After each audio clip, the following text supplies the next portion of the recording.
Hey everyone, how's it going? Mark from Permanent Records. How's everything going today? Today, this is my contest entry for Stomp 33 and the 3's ANTHRAX contest. He is like the biggest ANTHRAX fan I've ever seen. I've seen stuff from his ANTHRAX collection, and it's huge. This guy's such a big ANTHRAX fan, I really think that somewhere in his house, he has Danny Liker in a box somewhere, in a glass box somewhere. Would surprise me. Have you seen Danny Liker lately? Neither have I. So anyway, this is going to be my entry for the contest. I have some records here, but the one cool thing I have in my collection that, I treasure is I have Frank Bello's guitar pick. It has his autograph on one side, and that's the flavor on the other side. I got this February 8th, 1991. ANTHRAX was supposed to be opening up for Iron Maiden down in Miami. My buddies and I had third row center stage to see Iron Maiden and ANTHRAX. Amazing. Couldn't wait for the show. So, a couple of nights before the show, Iron Maiden cancels. And we're all kind of bummed. But ANTHRAX, being the really cool band that they are, said, we're going to play a free show for anyone who had tickets to the show. Just come to the Button South and we're going to have a show for you. And they did a full set. Don't look for the Button South anymore. It's in Hollandale Beach Boulevard. It's not there anymore, like most of my childhood.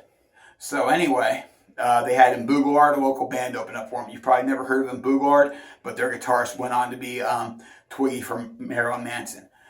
They played a whole set, and at the end of the night, they're throwing out picks and drumsticks, and I was able to get Frank Bello's pick, and this has gone everywhere with me. It's a great little collectible, and I love having this. And let me start talking about some records. This is where it all started off with me with ANTHRAX. 1987, I first heard them with Among the Living. This probably is like their seminal album. This is one of their best albums in the collection. And also I have the 12-inch single for ANTHRAX Indians, which also has Sabbath, Bloody Sabbath, and Taint on it. And also, everyone should have a copy of On the Man. This is a great one. This is them doing On the Man. It's got like 5 different versions of it. It has Caught in a Mosh, it's Sabbath, Bloody Sabbath, and a live version of Out in the Law.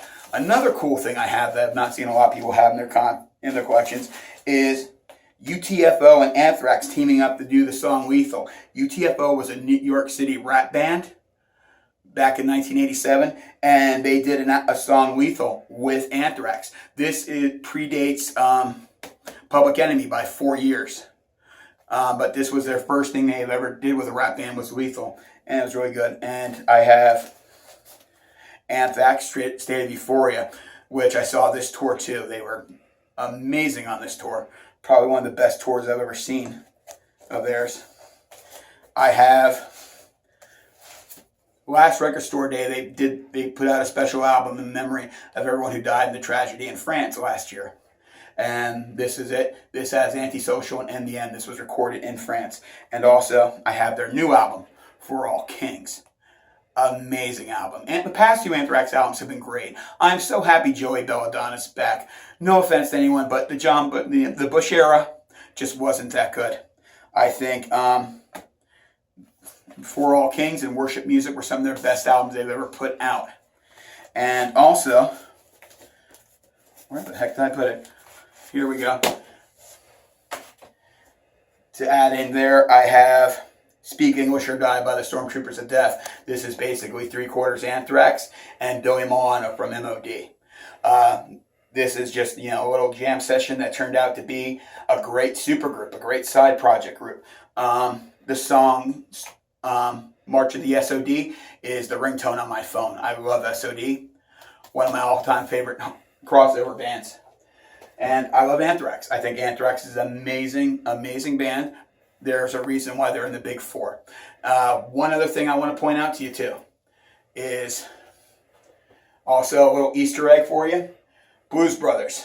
If you've ever seen ANTHRAX back in the day, early on in their career, they'd always play a song on this before they hit stage. Can't Turn Me Loose, which Dan Aykroyd gives a little speech about disco taking over the world. But that's what they used to open up with that and then just hit the stage playing. So this is my entry. I hope I win the contest or win something. And I hope you all enjoyed it. Thank you and have a great day.